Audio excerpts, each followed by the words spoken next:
The Clear Signal with Steve Visscher is produced in the first instance as a radio show, and it's aired on stations around Australia. Due to music licensing restrictions, copyright-protected music tracks in this podcast edition have either been replaced with royalty-free alternatives or removed entirely. The Clear Signal with Steve Visscher.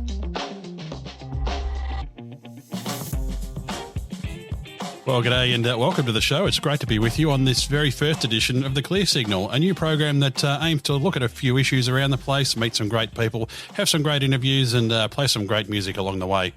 It's great to have you with us. I'm Steve Visscher. A little bit about me. I've been working in the journalism space now for about the last 15 or 16 years, predominantly looking at issues around aviation and defence. And I've had a long time love of radio and talk radio. So this is my first foray into that, and I really hope you'll enjoy coming along for the ride with me. In addition to that, you may also hear me reading the news occasionally across Australia on Australian Independent Radio News, or Air News as it's known.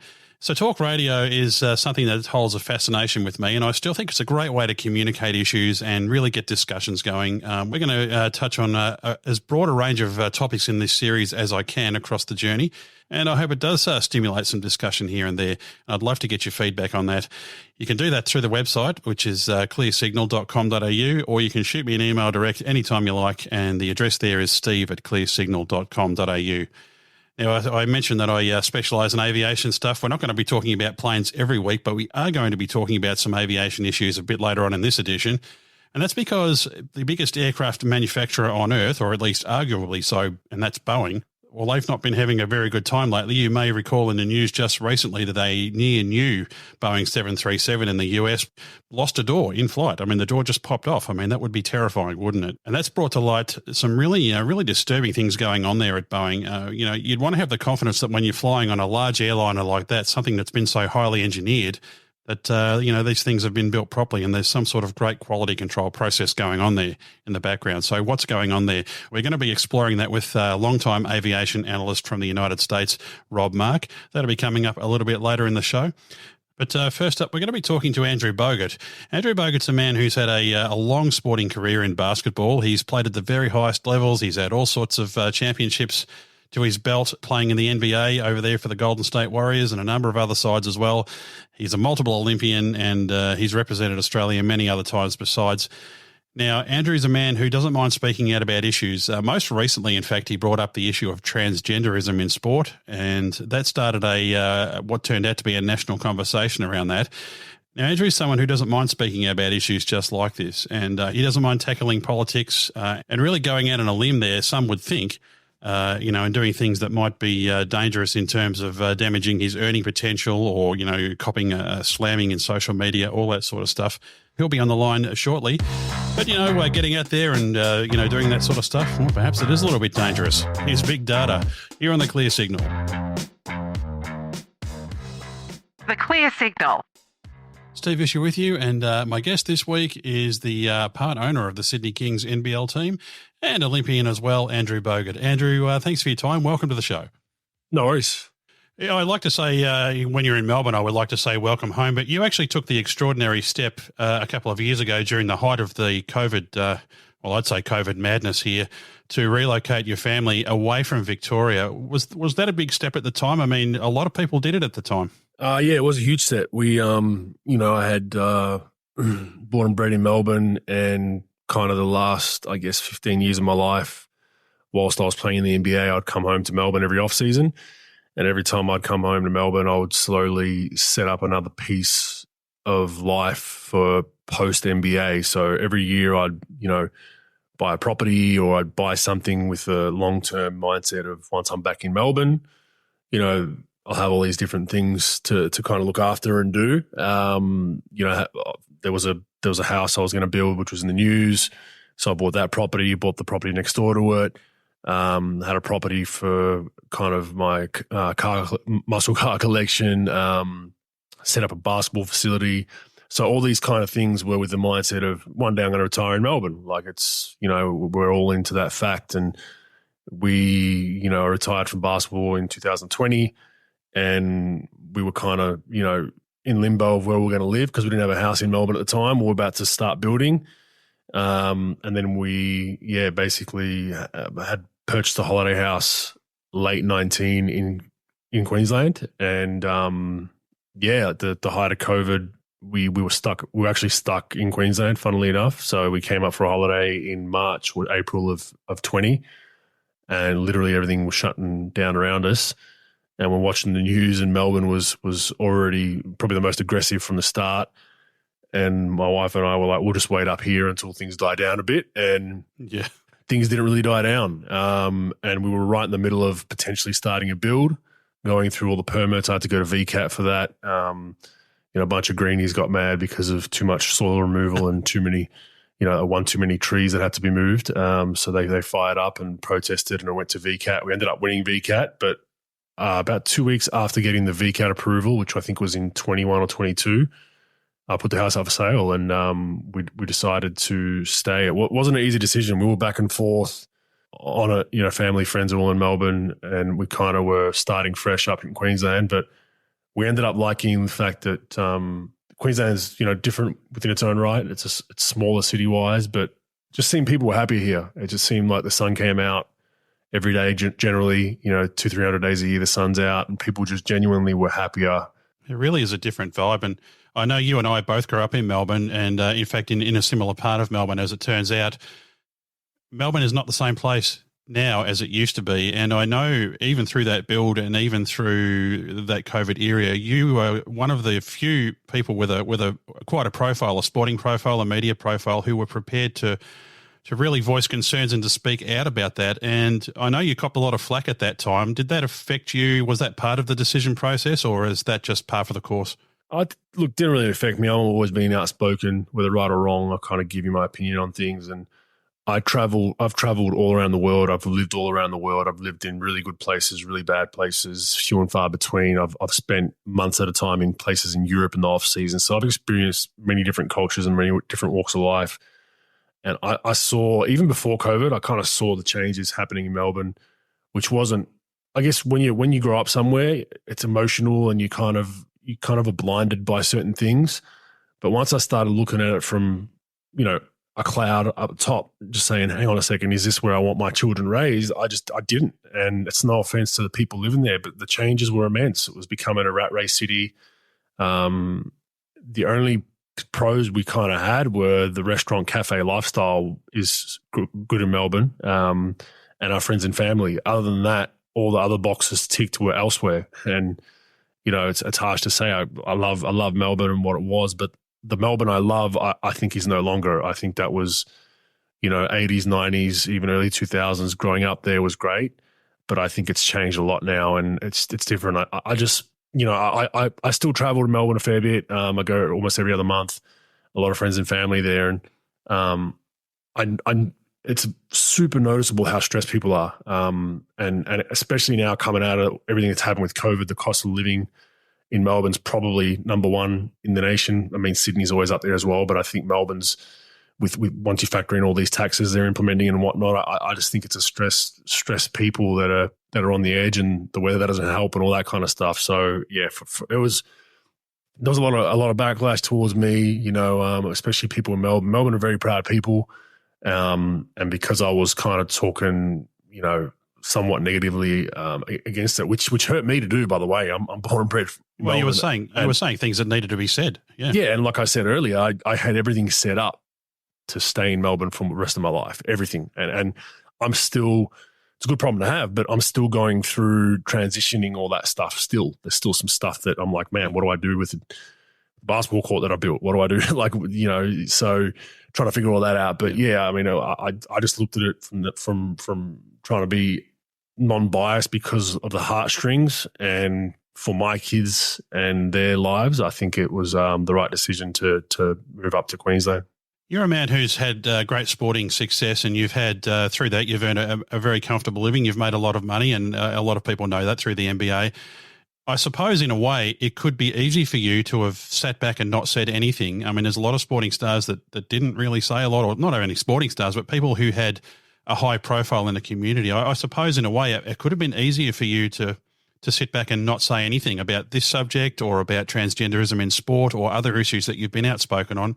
But that's not your way, is it? I mean, that's not something that it strikes me that would sit easily with you. Well, I think, if you're in a position of where you're in the spotlight a little bit and you have a bit of a voice, I think you got to speak to things that are uncomfortable as well. And there's a lot of celebrities and athletes out there that won't do it because of their marketing contracts, sponsors, teams, clubs. Like AFL are notorious for muzzling guys. None of their athletes, you'll never see any of their athletes speak out about something that's not mainstream.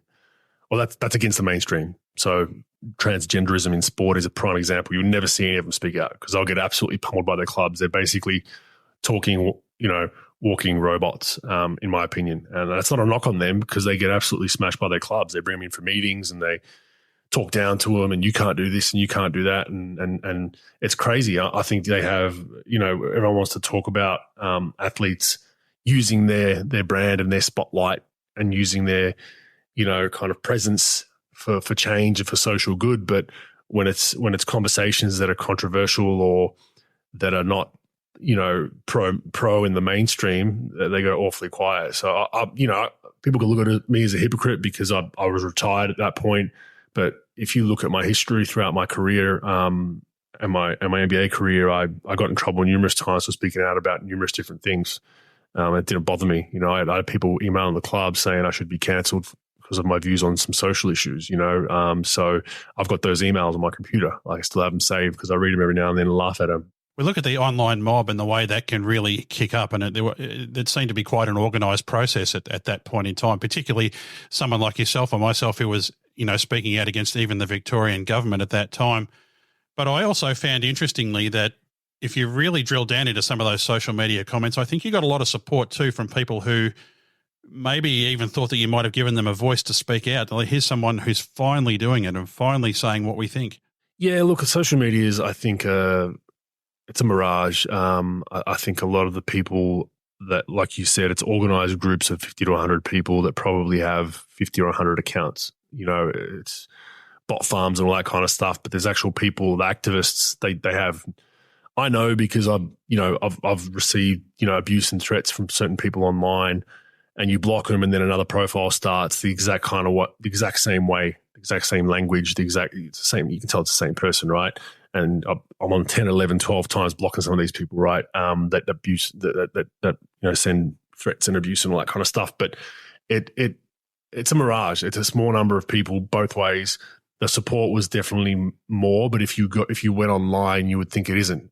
Journalists, I had journalists writing articles on, if I had a home for sale on the Gold Coast at one point, and the lead paragraph was anti-vax conspiracy theorist is selling a house. It's just like, you know what I mean? Like, it's just, It's insane. So if you go online, you would think that it's absolutely crazy. Where I measure things is when I'm out and about in public, and I show my face everywhere. Wherever I want to go, I go. I'm not scared. I'm not afraid. I'm not afraid to have tough, potentially conflict type conversations in public, and having those conversations with people, no problem whatsoever.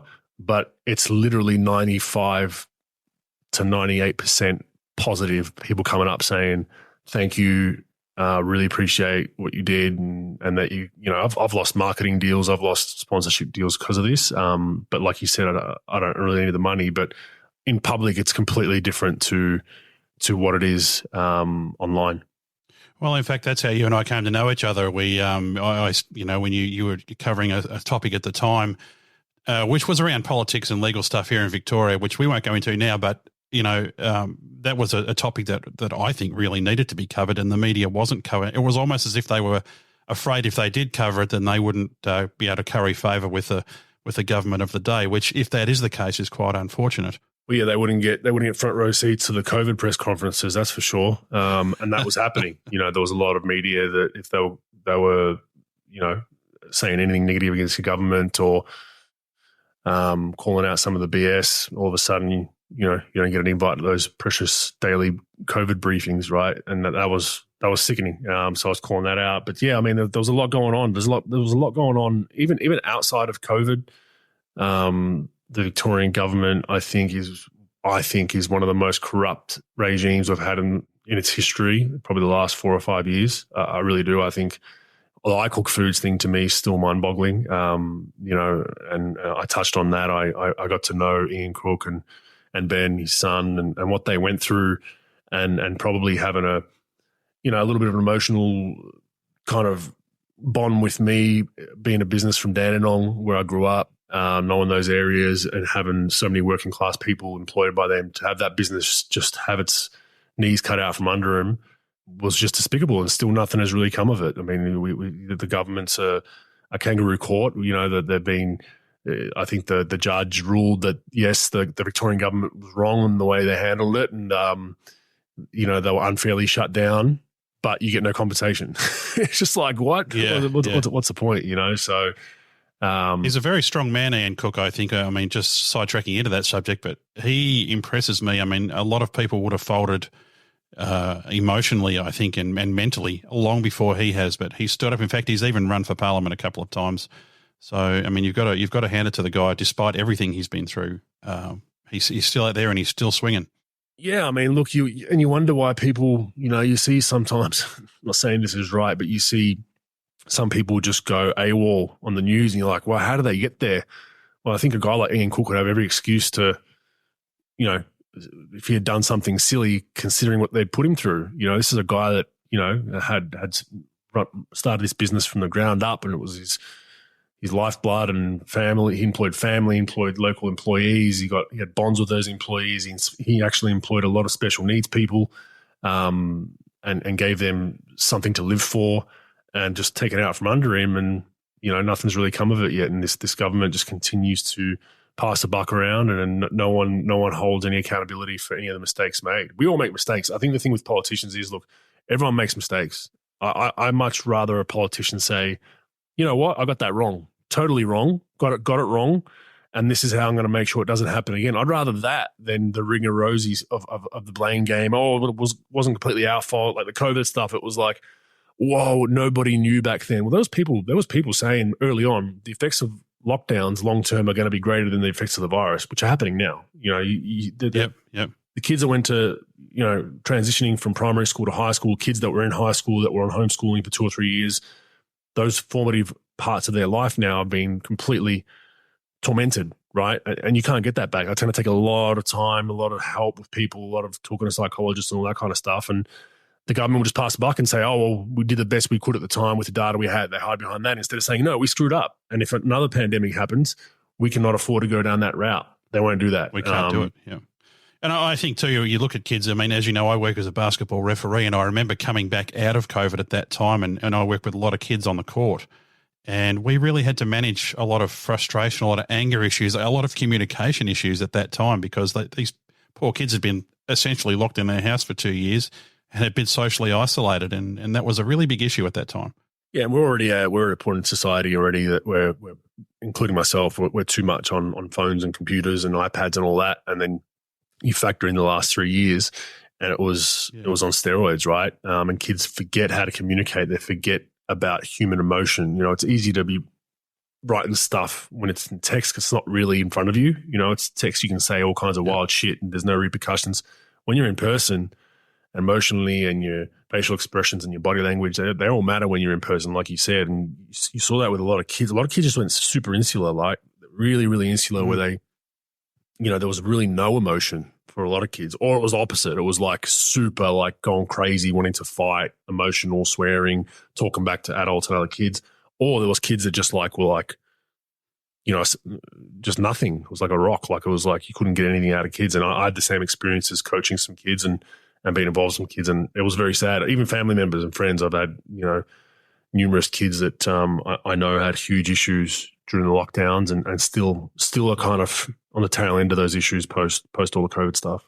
Well, as we say, we hope that, we never go through anything like that again. Before we wrap up here, Bogues, I know your time is a bit short, but I wanted to touch on the NBA just briefly and the NBA culture. I was listening to some commentary, I think if I'm wrong, it might have been Kevin Garnett, who was talking about it just recently in an interview where he was talking about the huge sums of money now that are on offer for young players coming into the NBA and how that potentially can put them in a different culture where they might be a little bit isolated from what people expect in society, or it's touching on the idea that maybe they need some guidance around that. I know we've seen situations recently, for example, where Josh Giddey has found himself in a bit of hot water, which he may not have even intended to be. What I'm getting at is people would imagine it as being a big party atmosphere. Is it really like that? I mean, and has it changed since you were in the NBA? Oh, it's pretty wild. Like there's nothing that can prepare you for the high level of pro sports, NBA, NFL, all that kind of stuff, Major League Baseball. I mean, they're all a little bit different culturally with the way they go about things, but the NBA was, when I first was there in the mid 2005, 6, it was wild. It was wild. Like every female walking in the vicinity of anyone on the team was fair game. It was crazy. It was insane. I'm not saying that's right, but it was what it was. It was a wild time, and there was a lot of things going on. The NBA have rookie transition programs where you go away for two or 3 days before the season starts. All rookies have to do it mandatory. Okay, yeah, that prepares you a little bit, but it was stuff like how to put a condom on. It was STD rates in all the different cities you travel to. It was that kind of stuff. But wow, yeah. I mean, guys be like, okay, cool, in one ear out the other, and you move on with life, right? But it's crazy, and now it's even worse, because you got people that are trying to trap athletes. You got females that want to get pregnant and have 18 years of child support payments, which can be, I had a teammate that was paying 30, 40 grand USD a month for child support, so wow. It all depends on your contract in the US. In Australia, it's a little bit different. So you got all that, but it's crazy, and the NBA will do a little bit to tick the box and say, hey, we gave you a support network, we gave you this, we gave you that. But in most locker rooms, it can be pretty insane. If you want to indulge in that, you'll eventually, everyone has fun. I partied my first couple of years and did all that kind of stuff, but you get to a point where you're like, this isn't sustainable, and I'm eventually going to get in trouble. I'm eventually going to meet the wrong girl. I'm going to get in a fight in a club. I'm going to do something that's going to change the trajectory of my career. And like you said, Josh Giddey's gone through that. He's been, I guess, because the girl refuses to cooperate with police. It's been thrown out. There's no charges laid, but it's a huge lesson learned for him. Where it's, you got to really tighten your circle, and that sort of stuff sticks for years, doesn't it? It sticks. I mean, if that's the problem. He's still getting booed today. Yeah, he'll get booed probably for the next year or two on every visiting game, most likely. And being an international guy, they will tax that on even more. But it's a lesson learned for him. You hope he tightens up his circle now and still goes out and has fun, but probably, I guess the vetting process for him will probably be something that's a priority now, and making sure that, if he does meet a female, he's now in the position also where if he meets someone that he might think is a potential lifelong partner, where you're second guessing that as well. So he's probably in a position now where he's got to really second guess everything that he does. So, and there's a lot of athletes that have been done similarly to that. I know guys that have married girls that catfished them, that were completely lied about their identities completely. Like guys found out like year 4, 5, 6 into the marriage that the person they married is like a whole different name, whole different person. Everything was a lie, So I've seen some crazy wild stuff in the NBA, and that's just par for course. You just got to kind of, the sooner guys tighten their circle and don't think with their what as much, I think things go a bit better in their careers.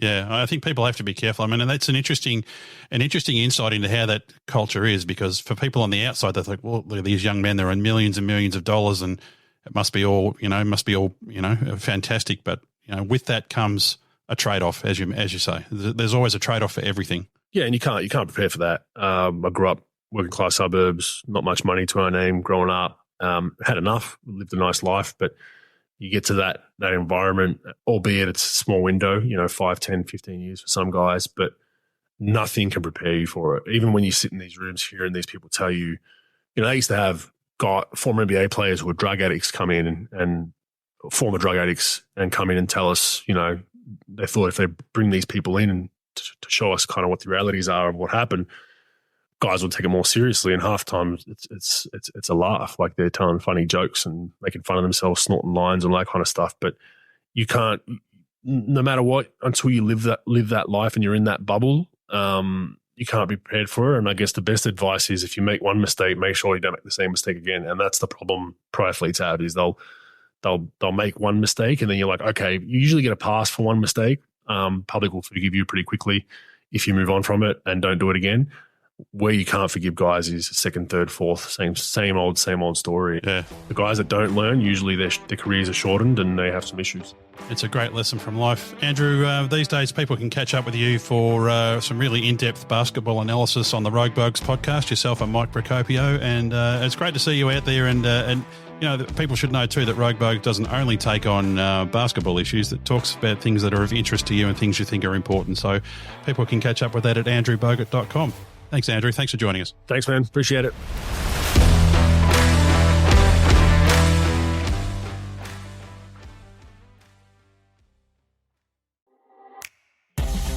You're listening to The Clear Signal with Steve Visscher.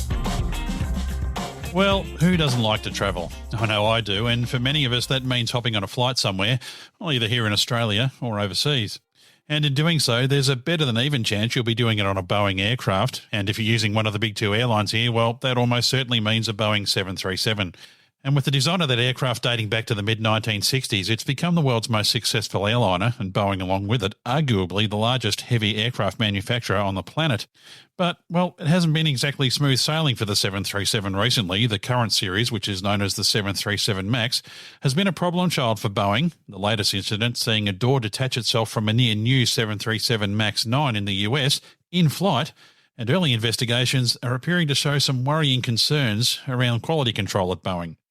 So how's this all happened? And moreover, how could this have happened? And does this have you a little bit concerned as you jump on your next flight? Well, joining me on the line from Chicago is Rob Mark. Rob's an aviation journalist. He's followed the industry for more than 40 years. He's a retired business jet pilot and publisher of the well-known industry blog jetwine.com. Rob, welcome. Steve, thanks so much for inviting me. You know, I got to say at the outset, if I was somebody working at Airbus right now, Boeing's competitor, it'd be a great time to be a salesman for Airbus. Oh, I think it would. In fact, some time ago, Airbus way passed Boeing by with the number of aircraft being delivered. In fact, the order book right now shows about a two-thirds of the large airliner market is in Airbus's hands already. So they've already surpassed Boeing in terms of airplanes on order. And we've certainly seen that here in Australia. You know, our biggest flag carrier here, Qantas, they're certainly moving away from Boeing. In fact, their 737 fleet over the next 10 years is going to be replaced completely with Airbus products. So that's one thing aside. But, I mean, has it been a quality control issue with Boeing? Has it been good sales? What's going on with Boeing all of a sudden? I mean, we see this latest incident with the MAX 9 losing its door. That can't be good. Of course, it is not good. I mean, just to rehash this a bit so that your listeners have all the high points. I mean, on January the 5th of this year, Alaska Airlines Flight 1282, it was a Boeing 737 MAX 9, departed Portland, Oregon on what should have been a short flight, maybe a little over an hour down to Ontario, just outside of L.A. Now, this airplane was almost brand new. Alaska picked it up, I think, in October of last year. So it had not flown very much since they took delivery. Just a few minutes after takeoff, as the airplane was climbing through about 14,000 feet, what we call an access plug on the left side of the airplane simply fell out. And on the outside, it looks like an extended door of some sort, but on the inside, passengers would never know they were sitting next to this plug, and it's only in there so that Boeing has flexibility to add emergency exits if an airline wanted additional seating in the back, because there's a requirement for that. So when this door or this plug, depending on how you refer to it, when this departed the airplane, the cabin on the Boeing was now exposed to the outside elements. And that also means the air pressure was much less outside the cabin than it was inside the cabin. And pretty quickly, it probably looked like a tornado had struck the interior of that airplane, and everything that wasn't tied down began to fly around the cabin and eventually was sucked out of that hole that came to be created by the loss of that plug. And luckily, all the passengers were still wearing seatbelts because the airplane had only been in the air for a few minutes. And if it hadn't been for that, they would have been sucked out that hole too. But again, 171 people aboard, and there were just a couple of minor injuries that night. And the pilots did what they were trained to do, and the airplane returned to the ground at Portland, and Alaska immediately grounded the rest of their MAX 9 fleet. And United Airlines over here followed pretty much pretty quickly after. So, I mean, how could something like this happen? I've read a lot about this topic, and of course, I'm seeing lots of talk about bolts that hold that plug in not being secured properly. That's at least the suspicion at this point. Well, obviously it's the case because the doors come out, but when you're talking about quality systems, particularly with something as critical and as high-end as a modern airline, I mean, how could this happen? I think that is the million-dollar question at this point. Nobody knows for sure. Our NTSB over here is still, our Transportation Safety Board is still beginning its investigation, and it will take some time before we know positively. But it appears that some work was done at the Boeing factory to repair something around the entrance to that plug on the left side of the airplane. And what the mechanics did in order to accomplish this work was that they had to remove the plug. And in order to do that, they had to take these four big restraining bolts out of the plug. And those bolts are what held the door in place. Okay, so they finished the work. They reinstalled the door. And it seems as if the people forgot to put the bolts back in the door to secure it. Now, I'm not a mechanic, so I can't understand quite how that could be. But apparently the crew that took the plug out and performed the work was not the same crew that reinstalled the plug and supposedly was responsible for putting the hardware back in. I mean, that sounds absolutely crazy to most people. But again, this is what our National Transportation Safety Board is going to try to figure out over the next coming months, actually probably a year. Because one thing that people may not know is that when they build these aircraft, the fuselage is actually built. It's not actually built in the Boeing factory itself. It's actually built somewhere else in the US and shipped by train across to the West Coast there where it's assembled, which is interesting in itself. And I read there's been a lot of focus on that particular company in the first instance, which is Spirit Aerosystems.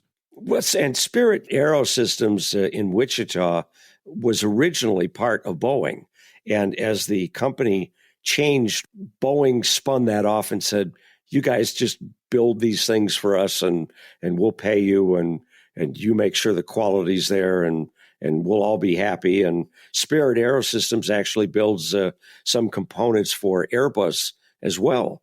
And interesting. It's been going pretty well with a few coughs along the way. But, as anybody knows that has a company, once you lose control of the actual product and you subcontract, there's an element of quality that can be lost in the process. And then on top of it, Spirit was subcontracting some of its subcontracting work. So it kind of got worse and worse. Now, here in Australia, Rob, of course, there's not that many MAX series aircraft around. Virgin Australia at the moment are starting to bring in some MAX 8 aircraft, and we see a few little overseas smaller companies flying some other MAX series 737s in at the time. Do we think this could potentially affect other older models of the 737? Qantas, for example, operate quite a large fleet of those. No, we don't believe so at this point. And part of the reason is that the investigation, as it has evolved, looked at the problematic plug in the fuselage and realized that the only aircraft that had a similar design plug was the 737-900 ER for extra range. And there are quite a few of those flying, and those have all been inspected as well at this point. And so in about 2.5 weeks, they've really intensively, dug into the airplane and ripped the walls off the inside of the airplane to check and make sure all the bolts were there. And surprisingly, on some of the MAX 9s, United found hardware that was loose. Again, so it wasn't just that one airplane that Alaska was flying. It was also aircraft that United was flying. And, again, it's bad enough to have hardware be missing, but to have hardware that was not torqued down correctly. And of course, you have a mechanical mind, so you understand torquing capabilities. They found out that some of the torque wrenches that Boeing was using were not accurately calibrated. And so that meant that if they thought they were torquing to one particular pressure, they may have been off. They may have been tightening it way too much or allowing it not to be tightened enough. And that might explain possibly why some of this hardware on the United airplanes was found loose. That is a huge concern for sure. We'll continue with this in just a few moments. Rob Mark is with us, and we're looking at the biggest talking point in the aviation world right now, with Boeing aircraft in the spotlight. And in the meantime, and keeping it on topic, is little Steve Miliband with Jet Airliner. You're on the Clear Signal. The Clear Signal.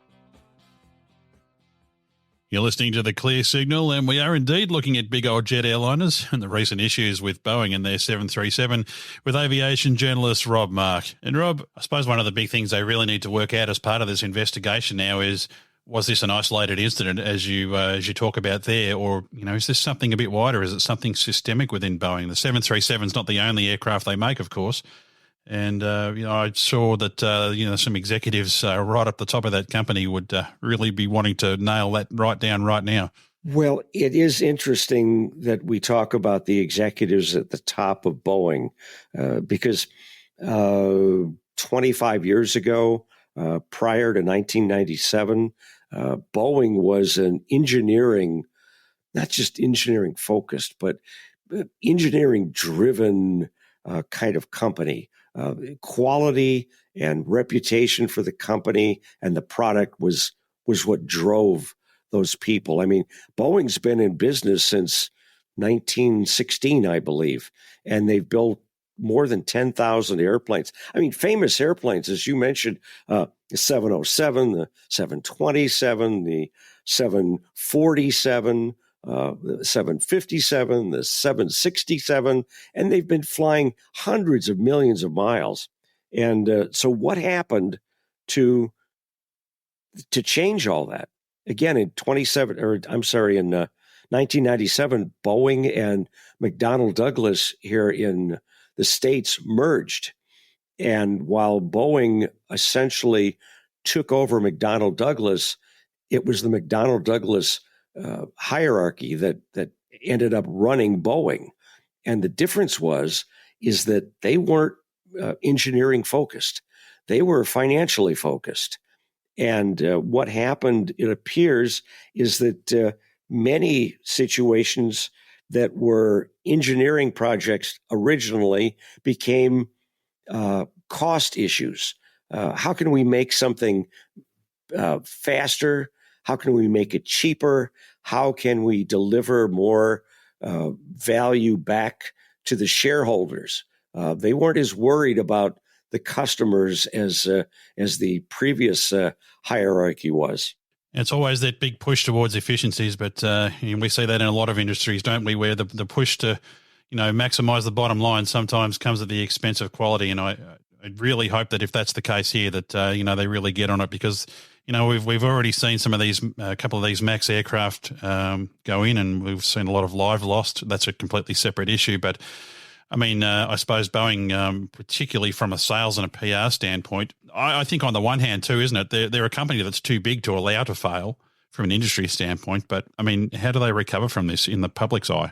Well, that's a really good question. I mean, I think that in the next few years, we're going to see quite a few books and maybe a few documentary films about what happened to Boeing.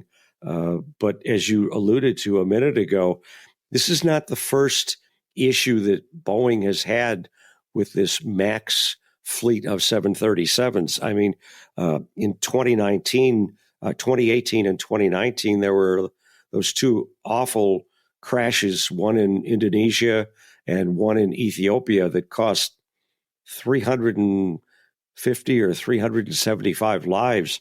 And Boeing, the accidents were all linked to a faulty flight control system that Boeing designed. And again, it involved subcontracting and subcontracting and people not being certain who did what. And it was a shame. And so I think people were ready to give Boeing the benefit of the doubt that, okay, sometimes stuff just gets away from you. But that was going on 4 years ago now. And now a similar issue 4 years later, that absolutely has affected Boeing's reputation.